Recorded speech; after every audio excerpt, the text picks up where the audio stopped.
Alors, bonsoir et bienvenue à cette séance ordinaire du Conseil municipal de Saint-Frédéric. Nous sommes le 5 décembre, il est 19h30. Nous sommes à la salle du Conseil de l'Hôtel de Ville. Cette assemblée est ouverte. À l'ordre du jour aujourd'hui, nous avons l'adoption du procès-verbal de la séance ordinaire du 7 novembre 2022, les comptes à payer. On aura une courte période de questions en 5. En 6, le calendrier des séances ordinaires du Conseil 2023. En 7, le dépôt du registre des déclarations des dons et avantages des membres du Conseil. En 8, désignation d'une personne supplémentaire responsable de l'urbanisme et inspecteur municipal. En 9, adoption des libellés d'infraction du règlement harmonisé RM-SQ-04. En 10, avis de motion et projet de règlement 379-22, décrétant l'imposition des taxes foncières et de la tarification des services pour l'année 2023. En 11, reddition de compte du programme d'aide à la voirie locale pour les projets particuliers d'amélioration d'envergure ou supramunicipaux. Et en 12, reddition de compte du programme d'aide à la voirie locale, mais cette fois pour les projets particuliers d'amélioration par circonscription électorale. En 13, offre de services professionnels de la Fédération québécoise des municipalités, services d'ingénierie. En 14, entente avec les municipalités de Saint-Joseph-des-Érables pour le partage du coordonnateur aux travaux publics de Saint-Frédéric. En 15, entente avec les municipalités de Saint-Jules et Saint-Joseph-des-Érables pour le partage du responsable de la voirie municipale et coordonnateur en infrastructure municipale de Saint-Joseph-des-Érables. En 16, nous aurons les rapports des comités, les loisirs et l'Office municipal d'habitation. En 17, correspondance. En 18, période de questions. En 19, varia. Et en 20, levée de l'Assemblée. Alors, qui propose l'ordre du jour? Madame Joanne Giguère.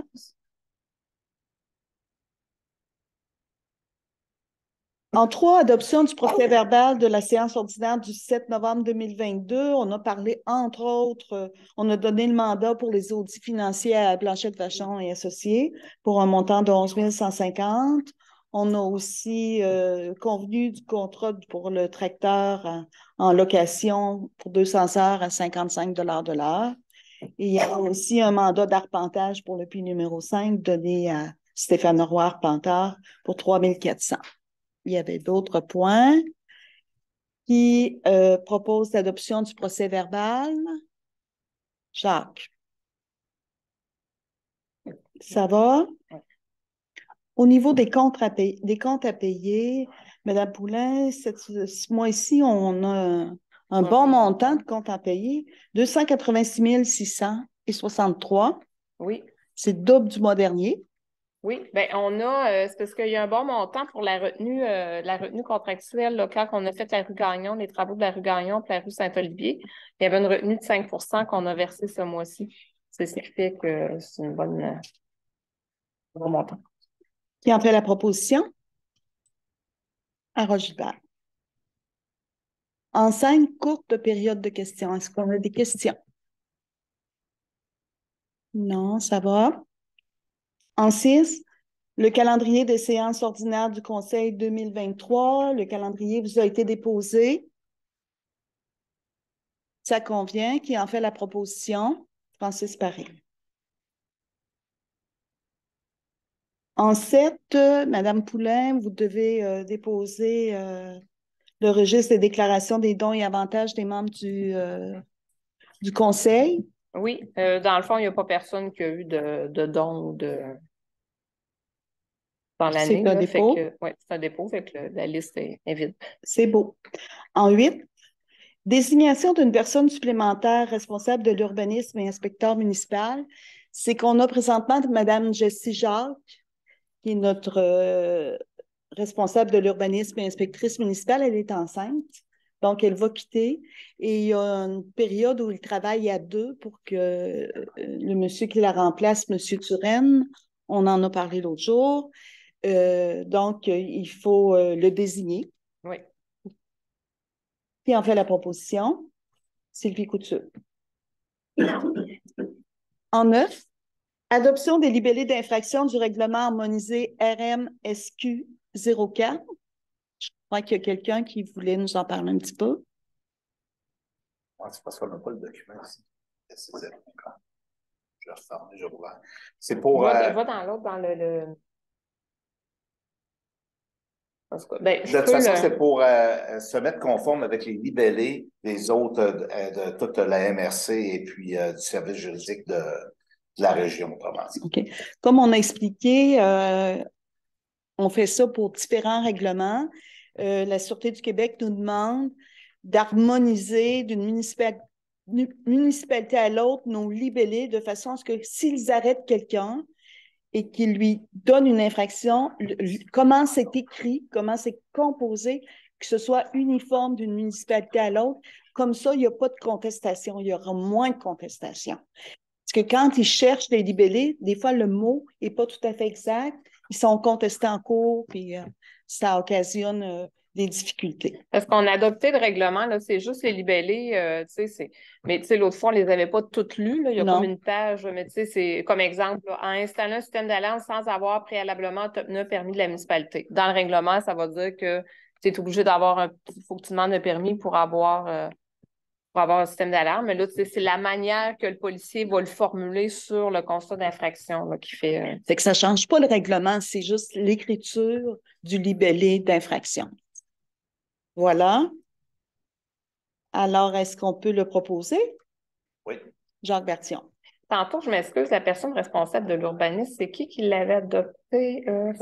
C'est lui, hein? C'est lui. En 10, avis de motion et projet de règlement 379-22 décrétant l'imposition des taxes foncières et la tarification des services. Est-ce que vous, M. Gilbert, vous pouvez y aller là-dessus? Oui, en fin de compte, on doit présenter les tarifs là, par rapport à différents services. Donc, au niveau de l'eau potable, on est en déficit là, par rapport, on vient comparer nos revenus versus ses dépenses. On avait quand même un bon déficit. On est venu augmenter les tarifs d'eau potable d'environ 5 pour combler le déficit. Il y aurait peut-être, c'était plus important que ça, mais on s'est dit, on va le faire peut-être sur 2 ans. Mais donc, je vais vous présenter les tarifs un à un. Donc, au niveau des résidences, unités de logement 223 et 13, entrée de services supplémentaires sur même lot 111 et 57, logement 1,5 111 et 57, un chalet 111 et 57, unité de chambre 55 et 78, lot vacant desservi 223 et 13, lot vacant desservi et adjacent à un bâtiment principal 111 et 57.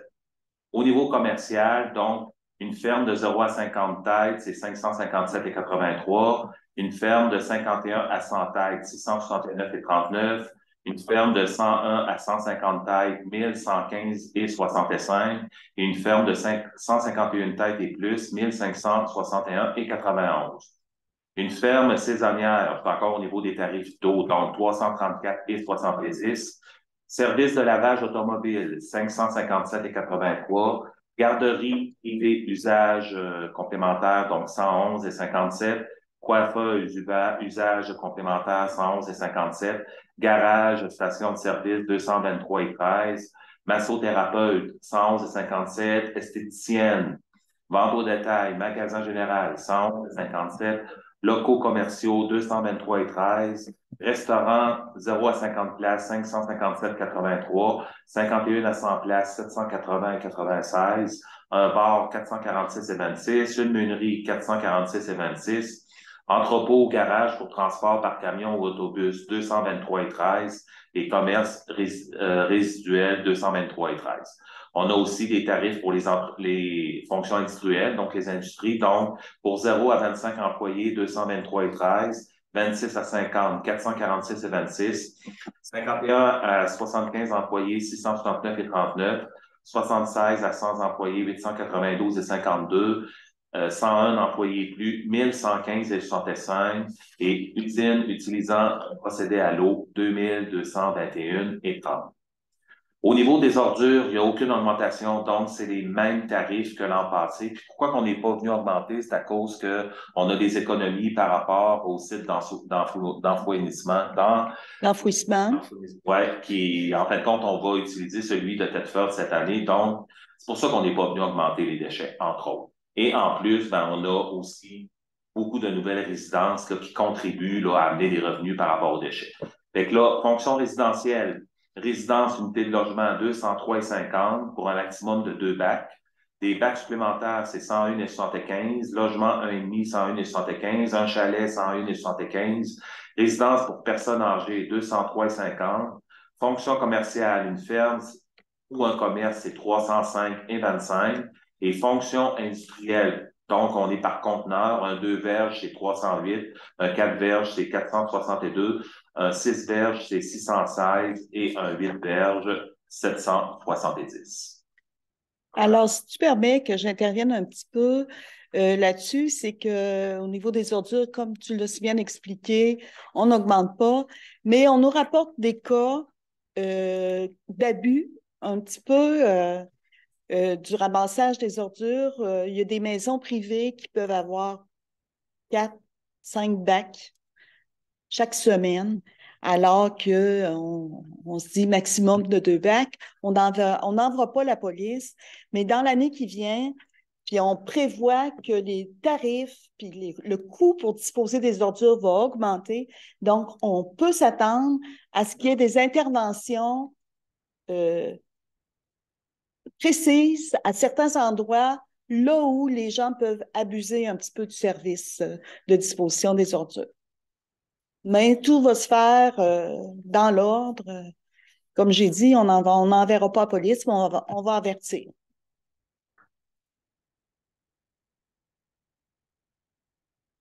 C'est beau, Harold? Oui. Tu avais terminé? Oui. Donc, on comprend qu'il y a une augmentation pour l'eau potable d'équivalent de 5 %. C'est ça. Puis par rapport au versement au niveau des taxes, ben, dans le règlement, on vient de dire aussi, ça n'a pas changé. Donc, c'est sur 1er mars 2023, 1er mai, 1er juillet, 1er septembre et 1er novembre. Parfait. Merci beaucoup. Alors, J'ai oublié quelque chose, il y avait la fosse septique. Vas-y. C'est vrai, donc, compensation fosse septique, un logement permanent, 186 et 65, un logement saisonnier, 93 et 33, puis une mise aux normes, c'est 43 et 95. Okay. Alors, la personne qui dépose l'avis de motion, c'est elle qui la Oui, qui la propose. il a donné l'avis de motion, puis il a déposé le projet de règlement, c'est Harold. Ouais. Harold. Devais-tu parler de la taxe foncière là-dessus? Je pense que non, hein, je n'étais pas sûre. L'imposition des taxes foncières et de la... Oui, là-dessus, mais je veux dire, je ne sais pas si Harold n'a pas. Okay. Non, je n'ai pas parlé, là. Okay. C'est au point... au début, là, taxe foncière, ça doit être donc, la taxe foncière, le taux de taxe foncière est fixé à 1,10,5 du centre d'évaluation. C'est une augmentation de 3 cents. La taxe foncière spéciale, le taux est fixé à 4 cents du centre d'évaluation. Il n'y a aucun changement. Et puis, on avait la tarification pour l'assainissement du secteur desservi. Il n'y a aucun changement aussi, c'est à 330. Ensuite, on avait tarification assainissement secteur courbe route 112. 1245, le taux de cette tarification est de 1245 par unité. Pas de changement. Et on a la tarification des eaux usées, secteur de Tring-Jonction. C'est le même taux aussi, 280. Ben ça l'augmente un peu, mais c'est Tring. Dans le fond, nous autres, c'est Tring qui nous facture, fait qu'on refacture ce que Tring décide. Donc, 293 et 75. Puis, compensation de faux septiques, ça, les taux, ça provient de la MRC. Donc, un logement permanent, 186 et 65. Logement saisonnier, 93 et 33. Puis mise aux normes, 43 et 95. Là, il y a une augmentation pour les gens là, qui ont... 30 taux. Oui, il y a une bonne 30 augmentation avec la MRC. Les gens qui viennent s'occuper de nos fosses septiques, qui ont énormément augmenté leurs tarifs. Nous, au niveau de ce sur quoi on a du pouvoir, donc, au niveau de la taxe foncière, par rapport à l'an passé, on augmente de 3 cents. Et au niveau de l'eau potable, c'est 5 %. Pour les gens, on parle d'un pourcentage d'augmentation des taxes d'auto, on parlait de 3%. Entre 2 et 3%. 2 et 3%, ouais. Ouais. Ça va pour le point 10. On est rendu au point 11. Reddition de compte du programme d'aide à la voirie locale, projet particulier d'amélioration d'envergure et supramunicipaux. Alors ça, c'est une enveloppe du député, une enveloppe qu'on avait eue de 14 000 qu'on a utilisée pour... Ça, celui-là, c'est l'enveloppe de 16 000 comme du ministre, puis l'autre d'après, ça va du député. On Je vais les a comme inversés. inverser, mais c'est la même chose. Ouais. On l'a utilisé pour faire les bordures dans la rue Lessard, puis commencer le début de la rue Labbé. Là, on a acheté les tuyaux, puis on a commencé un petit bout. Okay. Fait qu'on a des dépenses pour 34 000 OK. Alors, 11 et 12, dans ces deux cas-là, on fait la reddition de compte pour les deux enveloppes, parce que c'est deux enveloppes différentes, de 16 000 et de 14 000 Donc, pour le point 11, projet particulier à 16 000 qui en fait la proposition? Yvan Nadeau. Pour le point numéro 12, qu'on a expliqué aussi tantôt, Joanne Giguère. Ça va? Oui. En 13, offre de services professionnels de la Fédération québécoise des municipalités au niveau des services d'ingénierie. Alors, la FQM, comme on l'appelle, a à son emploi différents corps de métiers et différents professionnels et ils ont fait une offre de service au niveau, puis celle qui nous a intéressé le plus au niveau des ingénieurs, avec les travaux qui viennent. On est capable, en faisant affaire avec un ingénieur de la FQM, d'avoir de meilleurs tarifs, à condition, évidemment, on accepte leur offre dès maintenant, puis qu'on s'engage à un minimum d'heures. Est-ce que j'ai bien expliqué ça, Mme Poulin? Ben, il n'y a même pas un minimum d'heures, là. Dans le fond, on signe une entente avec eux, puis après ça, quand on veut retenir leur service, ils nous font des offres de service pour chaque projet, puis on l'accepte au fur et à mesure, mais on pourrait l'accepter parce qu'on a déjà signé une entente comme ça avec la MRC à Saint-Georges, du service d'ingénierie. Puis quand on paye 2 ans sans les prendre, on ne paye pas. Puis quand on les prend, on paye à l'heure. Fait que ça ne nous engage pas à rien. Oui. Puis on sait qu'on va avoir des gros travaux. L'eau potable, l'eau usée, le village Marie. Fait que ça se peut qu'on aime ça utiliser des services de gens qualifiés à moindre prix. Est-ce que quelqu'un peut en faire la proposition? Sylvie? 14 et 15, ben, vous voyez que ça se ressemble. En 14, on parle de l'entente avec les municipalités de Saint-Jules et de Saint-Joseph-des-Érables pour le partage du coordonnateur aux travaux publics de Saint-Frédéric. Et en 15, on vient parler du responsable de la voirie municipale et coordonnateur en infrastructure municipale de Saint-Joseph-des-Érables. C'est que en bon voisin, c'est d'abord Saint-Joseph-des-Érables qui nous avait approchés. Ils ont un nouvel employé. Nous autres ici, on a quelqu'un qui a une expertise reconnue et qui pourrait ponctuellement aller aider ou prendre en charge quelque chose à Saint-Joseph-des-Érables. Pendant ce temps-là, nous autres, leurs employés viendraient aussi, ou peut-être pas pendant ce temps-là, mais une autre fois, ils pourraient venir aider quand on a je ne veux pas employer l'anglicisme de roche, là, mais quand on a des booms de travaux. Alors, en faisant entente entre les municipalités, on va chercher une subvention. C'est ça. C'est pour ça qu'il faut faire une entente. Alors, qui propose pour l'entente concernant Saint-Frédéric? Yvan Nadeau. Pour le point 15, Jacques Bertillon. Ça va? Oui. En 16, rapport des comités, notre beau comité des loisirs. On a l'entente avec l'URLS. C'est quoi ça, l'URLS? Je vais laisser Francis en parler. C'est un peu de ma faute, ouais. Dans le fond, l'URLS, c'est l'unité régionale de loisirs et de sport dans la Chaudière-Appalaches.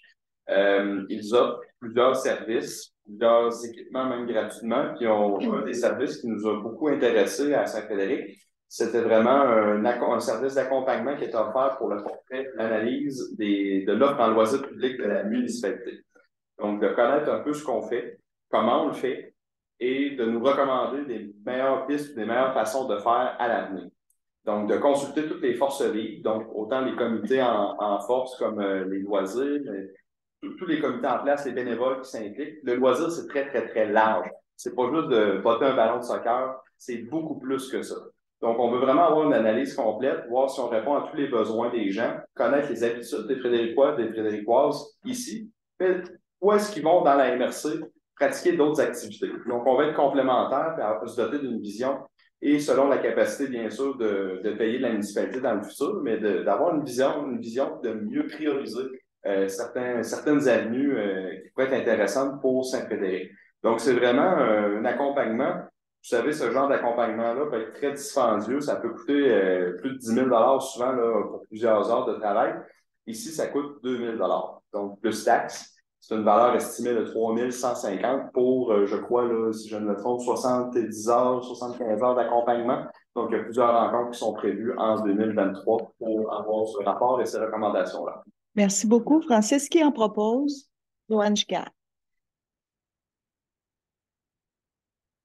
OMH, budget révisé 2022. Alors, l'Office municipal d'habitation à Saint-Georges nous a déposé le budget révisé 2022. Oui. Dans le fond, il y a une petite différence. Je vais aller vous le dire. On va chercher moi aussi. C'est 14. On va chercher. Bon, OK. Fait que dans le fond, le budget approuvé précédemment était il était de 84 836 et là, il monte à 85 575. Nous, on participe de l'ordre de 10 Ça veut dire qu'on passe de 8 484 à 8 557. Fait qu'il n'y a même pas un 100 $ de différence.